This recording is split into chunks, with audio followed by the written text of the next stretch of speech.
At the peak of intensity on the West Blackford building job, there were over 200 trained stonemasons working on the project, and they came from all over the world. At that point, it was the biggest stone project in the world, bigger even than the cathedrals of Europe.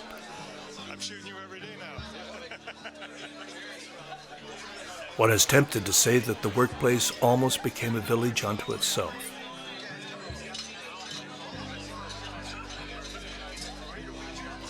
The workers sweated together to a common goal, and when the job was done, they socialized and interacted at a variety of pursuits.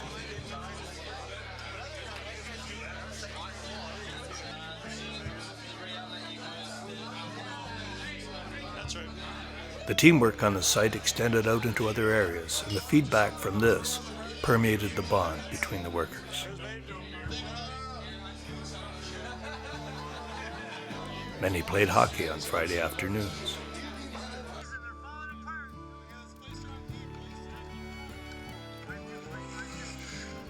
But perhaps the most persistent unifying bond was music. Okay, my name's Connor Keogh. I've been working with RJW since just about the beginning, and right now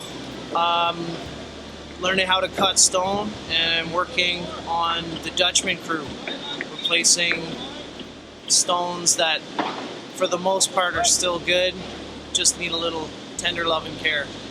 Great, and you got a band out here? Yeah, we've got a band. Band is called Mackenzie Rhythm Section, and it was born in the Mackenzie apartment buildings just across from the Museum of Nature, so that's why we took their name.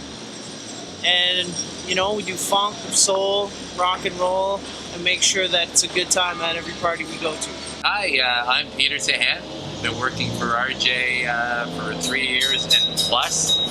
I'm a laborer, and it's been a great gig here.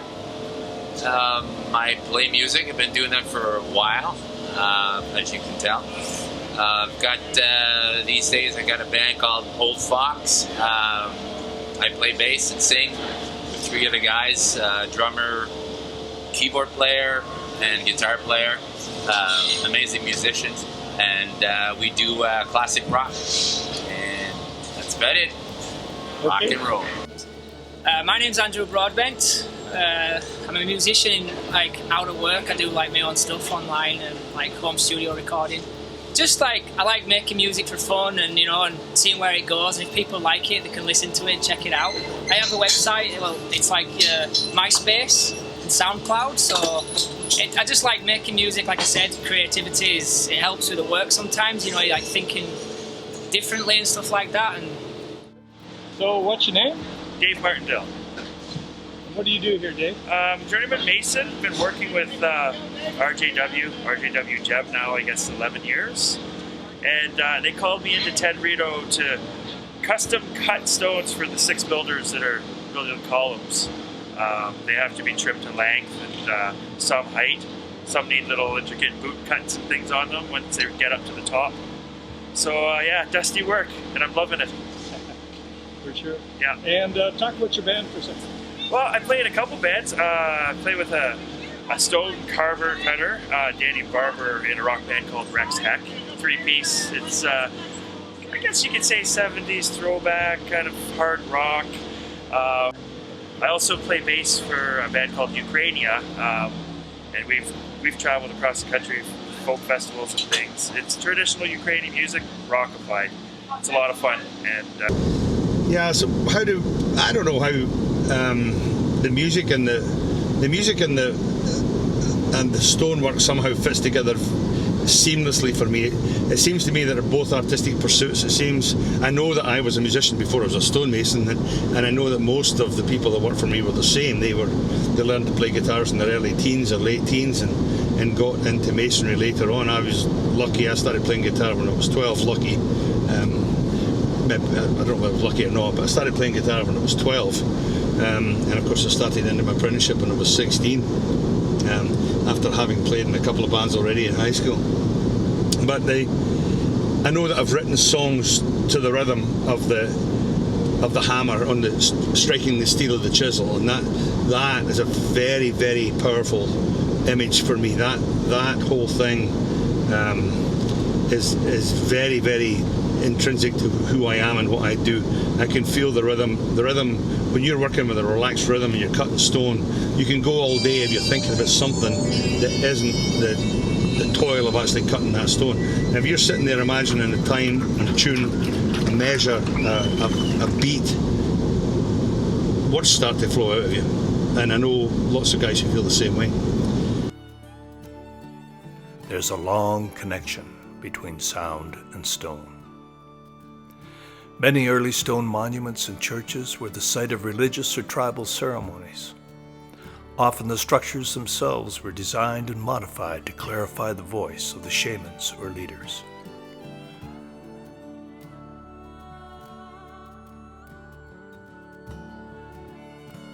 The study of this phenomena is called archaeoacoustics, prehistoric acoustic phenomena. So it stands to reason that more recent churches and eventually parliaments were built to amplify the thoughts, theories, and ideas of the builders. The West Block will be the temporary home of the Canadian Parliament while work continues on the Centre Block.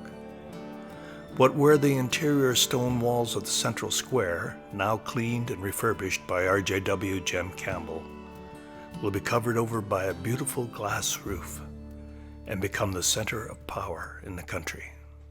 We had an incredible experience in Puerto Rico. We were called down to go and look at this church. San Juan is one of the oldest cities in the New World, and this church was actually started in 1532, about 40 years after Columbus had arrived in the New World, called the Iglesia San Jose. And we'd heard that there was a vaulted ceiling that was somehow special. We've been told these stories about how the church was cooled by the fact that the vault had huge urns in it that were filled with water, or had been filled with water, and when the water cooled down it kept the church cool. And the central boss came off of the main vault and fell, nearly killed the priest below, so we were called in to come and have a look at it and see what we could find. And during the course of the work and investigation, we had to cut through from the outside of the dome into an airspace that hadn't been seen for 500 years, which was kind of crazy, from 1532 to, we were there I guess in 1998. And so cutting into this vault was a remarkable thing, and we're all there. There's 4 of us there from Canada, and there's a funny story about having to get the governor of what is basically a dependency. Puerto Rico's not really a state; it's a dependency of the US. We had to get a letter from the governor to get us into the country because nobody believed there were no stonemasons either in the US or in Puerto Rico that could do the work. So when we cut through this roof, we discovered that there were urns in there, right enough, massive ones. Went from little urns that were 2 or 3 feet across to huge big ones at the top of the vault that were 1 meter across and 2 meters high. But they were all turned upside down. They didn't contain water at all. They were all turned upside down and facing the back of the vault, which was open to the church below. And of course what we stumbled into was a Catalonian vault. And we phoned the University of Barcelona, got this guy on the phone, and he could speak very good English, which is just as well because I don't speak Spanish. And the guy said, "This is incredible. This is the first Catalonian vault we know of outside of Spain." So he immediately hopped on a plane, ended up there with us in Puerto Rico, cataloguing this thing. And basically what would happen is, because of the arrangement of the urns at the back of the vault, the priest could stand down on the floor of the nave and sing or speak, and his voice would be naturally amplified by the chamber above him. And of course they gave his voice a very ghostly or echoey property that people would take to be the word of God, or the word of God coming through him, which is pretty incredible when you think about it. And with the masons, there was a spiral, central newel spiral staircase, very difficult to build. And in this church, and the central neo spiral staircase wasn't just difficult to build, but they had actually carved a handrail in the solid stone walls on the outside of it, which made it even more incredible.